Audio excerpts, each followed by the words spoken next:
Big boss season 8 episode 76க்கான first promo வந்திருக்கு. இந்த ஃபஸ்ட் ப்ரோமோவில் என்ன வந்திருக்குன்னா, ஃபஸ்ட்டு வந்து மார்னிங் சாங்ஸ் என்னன்னா தேவராட்டம் படத்துலேருந்து மதுரை பல பழகுது மல்லிகைப்பூ மதுரை பல பழகுது அந்த சாங்ஸை போட்டிருக்காங்க. அது செமையாக சூப்பராக எல்லாமே டான்ஸ் ஆடினாங்க. அது முடிஞ்ச உடனே பிக் பாஸ் வந்து இந்த ப்ரோமோவில் என்ன சொல்லியிருக்காருன்னா, ஃபஸ்ட்டு பர்ஃபார்மர் யார் அப்படின்னு கேட்டிருக்காங்க. மஞ்சரி வந்து சௌந்தர்யா மட்டும் வந்து இவங்களை சொல்லியிருக்காங்க. யார்? அன்ஷிதாவை. அப்புறம் இது ஜாக்லின் வந்து அன்ஷிதாவை சொல்லியிருக்காங்க. அதுக்கப்புறம் ஜாக்லின் அன்ஷிதாவை சொல்லியிருக்காங்க. அப்புறம் முத்து வந்து சௌந்தர்யா மற்றும் அன்ஷிதாவை சொல்லியிருக்காரு.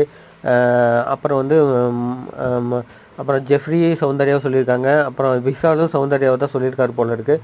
இதில் மோஸ்ட்டாக ஓவராலாக யார் யார் வந்திருக்காங்கன்னு பார்த்தீங்கன்னா, சௌந்தர்யா தான் அதிக ஓட்டு வாங்கியிருக்காங்க. அதுக்கு அடுத்தது அன்ஷிதா ஓட்டு அதிகமாக வாங்கியிருக்காங்க.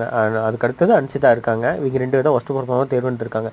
செம்ம சூப்பராக எபிசோடு போயிட்டுருக்கு. தேங்க்யூ, பா.